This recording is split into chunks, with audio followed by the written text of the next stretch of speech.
സ്വാമിയേ ശരണമയ്യപ്പ. പൂങ്കാവനത്തിൽ 18 പടികളാണുള്ളത്. ആ 18 പടികളും 18 മലകളും ചവിട്ടി മലനടയിലെത്തുന്നു എന്നാണ് വിശ്വാസം. 18ാം പടിയിലെ ഓരോ പടിയും ഓരോ മലയെ പ്രതിനിധാനം ചെയ്യുന്നു എന്ന വിശ്വാസവും നിലവിലുണ്ട്.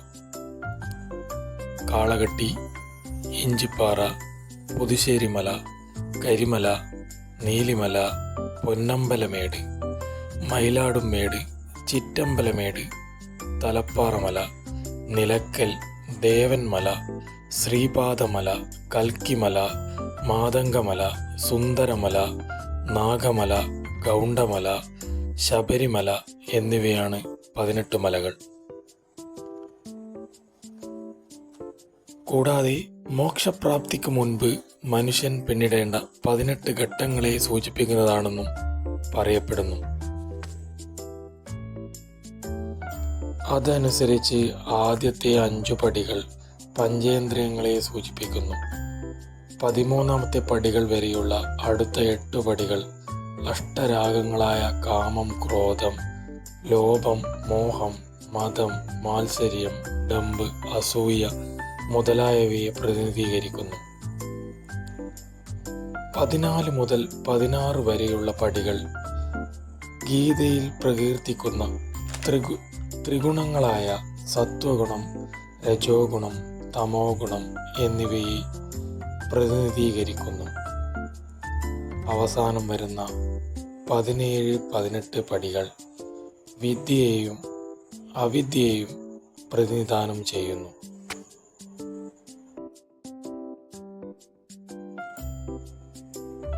ശബരിമലയിലെ ആചാരങ്ങൾ ശൈവമതം, വൈഷ്ണവമതം, ശാക്തേയം, ശ്രമണമതം എന്നിവയുടെ ഒരു സമ്മിശ്രമാണ്. വേദവാക്യങ്ങളിൽ ഏറ്റവും കൂടുതൽ പ്രചാരമുള്ള തത്വമസി, അത് നീയാകുന്നു എന്ന മഹാവാക്യം ഈ ക്ഷേത്രത്തിനു മുൻപിലായി എഴുതി വച്ചിട്ടുണ്ട്.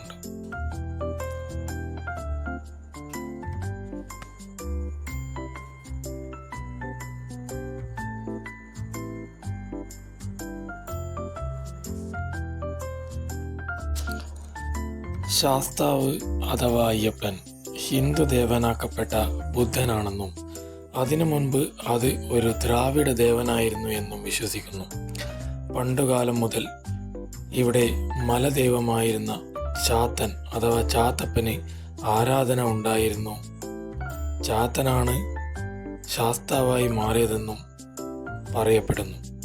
നിർമ്മാണത്തിൻ്റെ പ്രാചീന കാലം മുതൽക്കേ നാട്ടുകാരായ സാധാരണ ജനങ്ങൾ സംഘങ്ങളായി ചേർന്ന് വ്രതാനുഷ്ഠാനത്തോടെ പച്ചരിയും തേങ്ങയും നെയ്യും ഉപ്പും കുരുമുളകും ചേർന്ന നൈവേദ്യങ്ങളുമായി ക്ഷേത്രവിഹാരങ്ങളിൽ താമസിച്ചിരുന്ന ബുദ്ധഭിക്ഷുക്കൾക്ക്